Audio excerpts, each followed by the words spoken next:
The vinaigrette for the soft shell crab preparation is a sun-dried tomato vinaigrette, which will have sun-dried tomatoes, fresh tomato peeled, seeded, and cubed, 1 minced shallot, and basil leaves. Sliced very thin. We'll have our little jar again. Oh, good. Okay. So you can make this vinaigrette in a blender. You can make it in a jar. You can make it in a bowl. In the blend, it will come smooth, but sometimes it's nice to have also a chunky sauce for it. So we have about 1/4 cup of sun-dried tomatoes. We have the shallots. We have the fresh tomato, about half a tomato. We have the balsamic vinegar. You can here we are. How much? About 1 tablespoon of balsamic vinegar.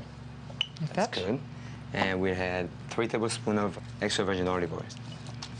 I always use 1:3 ratio. Yes. For the vinaigrette. Season with a little salt and pepper. And your basil? You have the basil. Okay. And just close it. And we shake it and we combine all the flavors. We'll make our little garniture right now. First, we'll saute the zucchini with a little bit of extra virgin olive oil. We'll cook them on each side for about 2 minutes. We'll have sweet onions sliced very thinly. And we have this radicchio trevigiano. We use only half of it for this recipe. And first of all, we have to core this radicchio, the hard part, which is not good. And we just can quarter this. We add the zucchini to the pan. The oil is hot enough.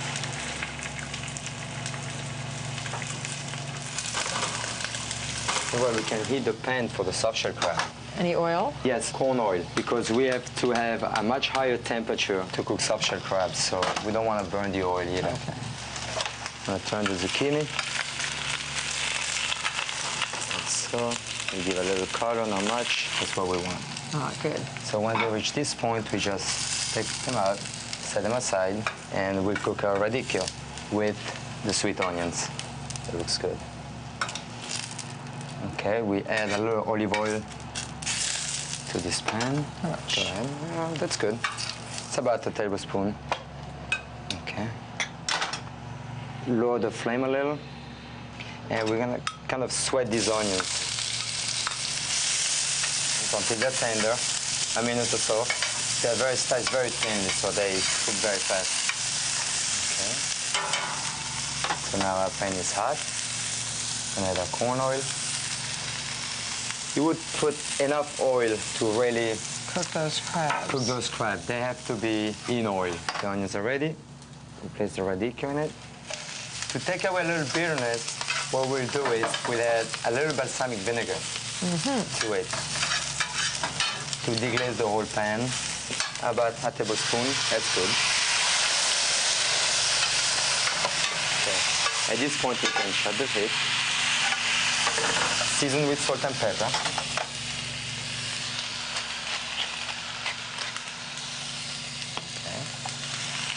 Okay, now we add our zucchini. We don't season anymore. They will absorb the seasoning.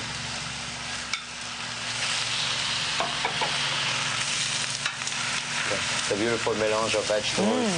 Okay, and we're gonna set it aside for now. Okay. We wanna add our soft shell crab. We're gonna lower the temperature and add the soft shell one by one. That we have to be very careful. Never place something in the pan toward you. The soft shells are full of water, so just be careful with splattering. Yeah. That's good. That's good. And we let them cook for about 2 minutes on each side. Turn them around, and they get very crisp, golden brown. And now you don't use any butter. While the soft shell crab are cooking, we can set up 2 plates. What we want to do is we want to put a little chunky vinaigrette on the bottom of our plate. Okay. So beautiful. Like a relish. Or a salsa. Very. It's a salsa. You can place our radicchio mixture and pappardelle right in the center. Okay. A little bit radicchio left over. This was a medium-sized soft shell. Do you have a preference for medium, large, small? The smaller the better. Otherwise, the mediums are beautiful.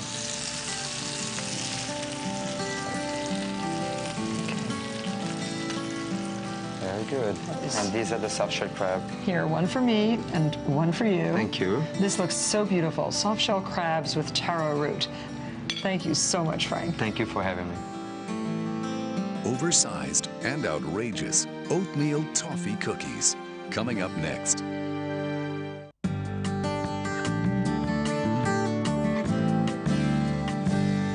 Just when I thought that my own oatmeal cookie recipe, my old standby, was just the best there was, I tasted Tori Halleck's oatmeal cookies up in Maine. The cookies were so good that I had to admit it was a much better recipe than my old favorite. If you ask me, it could be the cookie of the year. So start off first with sifting your dry ingredients. Sift 1½ cups of all-purpose flour and 1 teaspoon of baking soda.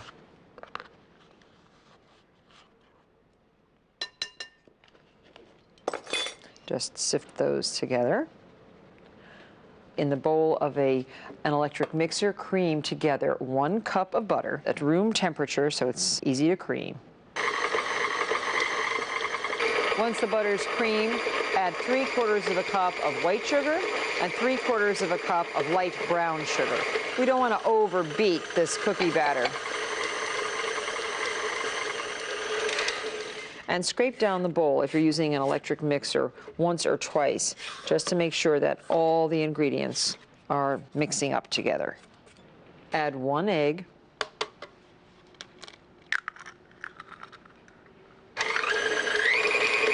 And add 1 teaspoon of really good vanilla extract. Now, you'll already have gotten your dried cherries, 1 cup of dried cherries together. You'll have gotten 1 cup of very good chocolate, chopped into sort of coarse bits. And there's Tori's secret, I think, which is toffee bits. 1 cup of Score's toffee bits, S-K-O-R, very good. And 1½ cups of oatmeal. So I'm going to add the flour now.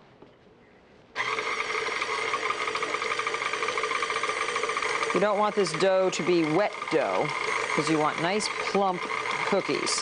And now add your oatmeal.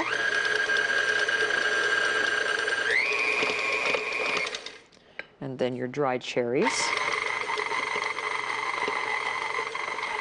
And then your chocolate. And your toffee.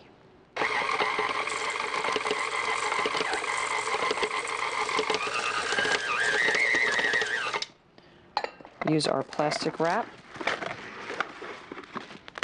Now this makes enough to divide into 3 logs. Roll it up. This is how you can control the size of your cookies, by the diameter of the log itself. Well, you know, you can bake these cookies immediately, or if you've rolled them into these neat rolls in plastic wrap, you can just slice them up once they're chilled and cut them into pieces between 1/2 and 3/4 inch thick. And notice I'm using a parchment-covered baking sheet. And now put these into 350 degrees for 8 to 10 minutes. This recipe should yield about 2 dozen 3-inch cookies.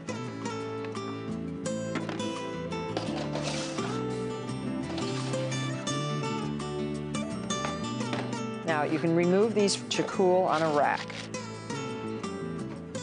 And once they're cool, try to store them, meaning they get eaten immediately.